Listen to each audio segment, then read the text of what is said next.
Buenas noches, bienvenidos nuevamente a este programa de la editorial Voces. Esta noche vamos a tener un reportaje con un poeta pampeano, Miguel de la Cruz. Bienvenido, Miguel, gracias por venir. Es un placer tenerte acá. Iba a decir un poeta de Santa Rosa, pero en realidad vos naciste en Anguil, ¿verdad? Sí, en Anguil, sí, en el campo, digamos. Fui engendrado en el campo y nací acá en Santa Rosa, como suele suceder. Pero pasaste tu primera infancia allá en Anguil. Solo mi madre me vino a tener, digamos, acá. Pueblo... Pero nací en el campo, en la zona de Anguil, Anguil. Sí. Igualmente Anguil... Bueno, ahora se está empezando a poblar mucho porque hay gente de acá de Santa Rosa que se está yendo a vivir allá básicamente por la indisponibilidad de lotes acá en la ciudad, ¿no? Pero siempre ha sido un pueblo más bien pequeño y muy encantador. Recuerdo haber ido allí y conocer a tu papá. Y bueno, uno de los motivos por los cuales te convocamos, el principal es que vos sos básicamente un referente inevitable, digamos, en la literatura pampeana hoy por hoy.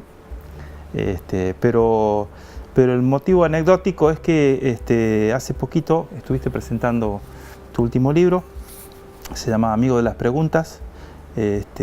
Presentaste dos libros en realidad, pero este es el que era objeto central de la presentación. Y como vos contabas el día de la presentación, es un libro temático que habla un poco de las relaciones. Me gustaría que sin extenderte toda la presentación que hiciste el otro día, que nos contaras un poco la historia de este poemario. Bueno, sí, en general mis libros son temáticos, algunos no tan temáticos, que son los que más prefiero yo, pero este es decididamente temático porque trata, como bien dijiste vos, de las relaciones, y cuyo fundamento principal es la amistad y algunos derivados de la amistad, como puede ser la fraternidad, pero también puede ser la distancia, el tiempo. Las personas cambian con el tiempo, se distancian, hay amigos de las escuelas, que no es lo mismo que los amigos que uno encuentra más adelante, entonces uno a veces se encuentra con esos amigos y ya uno se da cuenta que no son los mismos y uno tampoco es el mismo. Bueno, fundamentalmente de eso trata el libro. Y también habla mucho de la dificultad de las relaciones, ¿verdad? De las inconexiones, de los cortocircuitos. Sí. Que es un tema que a vos te preocupa bastante, incluso por afuera de la poesía, ¿verdad? Sí. Sí, bueno, diría que todo lo que yo he escrito está marcado por lo que yo llamo la contención emocional. Es decir, las relaciones contenidas, relaciones que no dan demasiado placer porque no se terminan nunca de desplegar. ¿Y vos sos poeta las 24 horas del día? Yo siento que sí. Puede parecer una pedantería. Yo intuía un poco eso antes de hacerte la pregunta. Sí, hace un tiempo que digo, pero este tipo es poeta todo el tiempo. Sí, es medio pedante reconocerlo, ¿no? Porque puede decir, ay, se quiere hacer el raro, ¿no? Esas cosas así, pero sí, yo creo que desde muy niño siento, no sé si cuando era chico no podía decir que era poeta porque ni siquiera tenía muy claro qué quería decir, pero sí tengo una relación, yo lo que parto siempre es de la percepción. Mi forma de vivir pasa por la percepción y no tanto por la idea primero, sino por la percepción. No quiere decir que no manejo ideas. Sí. ¿Te interesa bastante más mirar que ser mirado? Claro, sí, mirar, todo lo que son los sentidos, en general, la mirada es importante, un sentido muy importante, pero bueno, me interesa mucho el tacto, las texturas. Las texturas táctiles, porque hay texturas visuales. Y bueno. Y te interesa mucho la plástica también, porque claro, has escrito mucho. Sí. Hay que decir, por supuesto, que trabajás hace muchos años en el Museo Provincial de Artes y que has curado muestras y que has escrito ensayos sobre artes plásticas desde hace mucho tiempo. Claro. ¿Eso cómo dialoga con tu poesía? Y yo creo que es permanente por lo que te decía recién. Ya desde niño, por ejemplo, de chico, cuando mi madre, cuando estaba enfermo, me pasaba el álbum de fotografías, yo tenía una necesidad de análisis o de inventar historias a partir de las fotos, que no eran historias muy definidas, pero sí que tenían que ver con esta percepción. Por ejemplo, preguntarme cómo olería el saco de este hombre que no conocí. Me hacía ese tipo de preguntas. En ese momento, ¿qué olor tendría? ¿Fumaría? ¿Se perfumaba? ¿Andaba entre plantas? Recién mencionaste que esta epifanía de descubrirte poeta ocurrió muy tempranamente, de niño, seguramente en Anguil. ¿Podés recordar un momento preciso en que vos dijiste, parece que mi destino es la poesía? Sí, ya lo he dicho muchas veces, lo voy a decir una vez más. Dale, hay mucha gente que no te conoce. No, así. Por supuesto, lo he dicho muchas veces. Y la gente que te conoce ya te decir, conoce. Este hombre es y sí, pero es lo único que puedo decir, porque no tengo otra. En realidad, yo insisto en el campo, ¿no? Porque yo pasé una larga etapa de mi vida en el campo y en el caballo, porque yo iba a la escuela de caballo inclusive. Yo tuve la sensación, en realidad a mí lo que me gustaba era el teatro. No porque yo fuera al teatro, sino porque en ese momento estaban los radioteatros y a veces mis padres me llevaban a ver las obras de los radioteatros cuando llegaban las compañías al pueblo. Entonces a mí siempre me gustó ese juego de la imaginación, que a veces me decepcionaba, donde seguíamos, supongamos, 6 meses un radioteatro, y el problema es cuando me encontraba con los personajes reales, porque a veces no coincidían los tonos de voz por la imagen que yo me había hecho.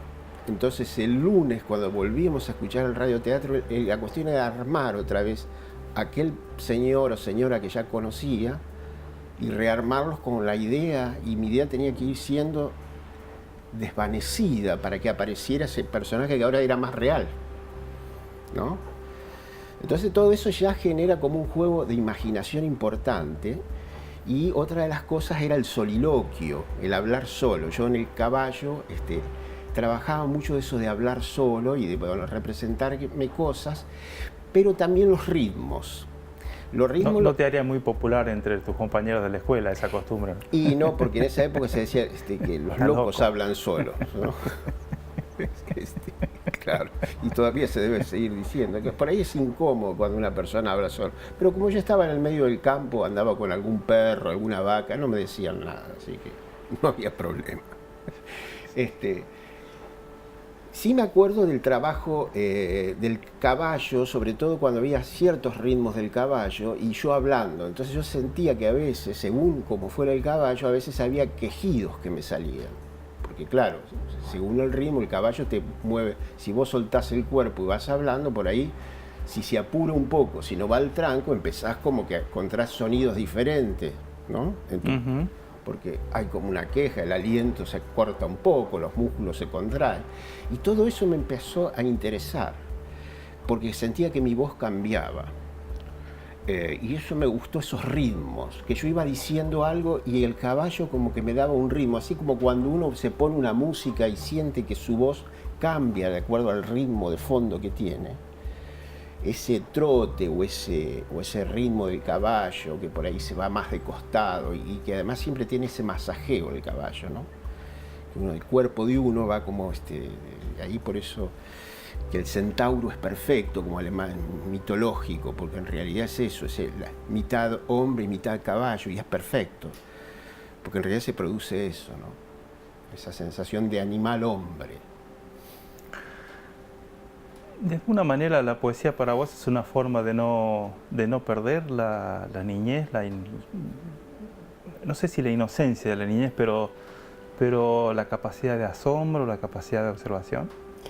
Yo creo que siempre es un corrimiento del mundo, pero dentro, es decir, un corrimiento respecto a las cosas que al mundo por ahí mucho no le interesa, y que uno está de alguna manera obligado a vivir en un mundo que por ahí tampoco le interesa demasiado, en muchos aspectos, pero uno, bueno, es humano y vive dentro de la humanidad. Entonces esos corrimientos que parecen otras cosas, por ejemplo, uno puede hablar con una persona que no le interesa mucho lo que dice, pero le puede interesar la solapa de su camisa.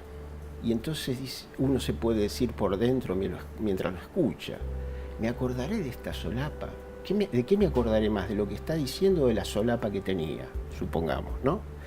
Eso, que por ahí son cosas un poco irónicas y antisociales, pero es una manera a veces de producir como un corrimiento cuando uno se ve ante situaciones que no le interesan demasiado, ¿no? Y bueno, y siempre está ese aspecto que ese detalle genera otra forma de percibir. El detalle, para mí siempre el detalle ha sido muy importante. El detalle es el que me muestra la totalidad siempre, o una totalidad. Así que más que la infancia, yo diría que es una manera de... Hasta una forma de justificar la poesía dentro del capitalismo, ¿no? Que rescata las cosas que el mercado no... Claro. De las que el mercado no se ocupa. Claro. El otro día en la presentación contaste una anécdota que me dejó bastante helado y que me llevó a la memoria un libro que, si no lo has leído, te lo voy a tener que prestar. Un libro que es una historia de la Primera Guerra Mundial, escrito en base a las cartas de los soldados y de los parientes de los soldados. Bueno, veo que no lo has visto, así que te lo voy a tener que prestar. Contaste la historia de tu abuelo combatiente de la Primera Guerra Mundial y cómo vino a terminar sus días en Anguil. ¿Por qué no la contás de nuevo? Porque me pareció extraordinaria esa historia. No, resulta que mi abuelo estuvo los 4 años de la guerra. ¿Para qué bandos peleaba tu abuelo, perdón? Y mi abuelo estaba, bueno, era italiano. Bien. Era italiano, o sea, él estaba en el ejército italiano. Bueno, combatió, por supuesto, como todos los soldados de la época, en trincheras, a bayoneta calada, y tuvo, bueno, estaba el gas mostaza y todo ese tipo de las primeras guerras. Fue una guerra realmente... Una carnicería. Sí, como se llaman, biológicas también, ¿no? La primera que hubo en ese sentido, y eran muy fuertes los combates. Mi abuelo contaba, yo no lo conocí, pero a través de mi madre contaba que, bueno, a veces el cielo parecía que se llenaba de nubes y en realidad eran los aviones, ¿no? Había muchas sombras, que a veces se volvía sombrío de la cantidad de aviones que pasaban, ¿no? Y bueno, contaba eso de la lucha y sobre todo de cuando se van vaciando los pueblos de alimentos. Porque el problema es que la gente abandona todo y se va. Entonces, en los primeros 2 años tuvieron comida, pero después empezó a complicarse. Bueno, en síntesis, él estuvo esos 4 años, vino a Anguil, estaba trabajando él era albañil, en una casa, con un andamio, se resbaló y pegó con su cabeza acá en el hueco occipital, él tenía una esquirla bastante superficial de la guerra. Bueno, resulta que el golpe, que ya el golpe fue bastante, pero el golpe en esa esquirla que tenía hizo que, bueno, la esquirla corriera hacia adentro, ¿no? Hacia la zona del cerebro, ¿no? Y bueno, y el golpe, eso le produjo una conmoción cerebral y murió de eso, ¿no? Bueno, para mí esa anécdota fue como si dijera, la primera idea que yo tengo del absurdo de la existencia, ¿no? Si una persona que está 4 años entre los mayores peligros termina en un pueblo tranquilo muriendo, y además con una esquirla que parece que lo tenía que matar.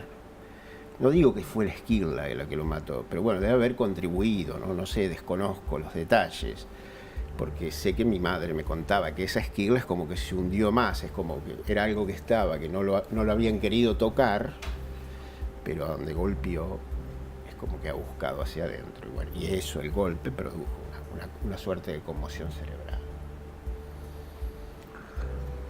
En honor a tu abuelo vamos a hacer una pequeña pausa. Por favor, continuamos en unos minutos hablando con Miguel de la Cruz.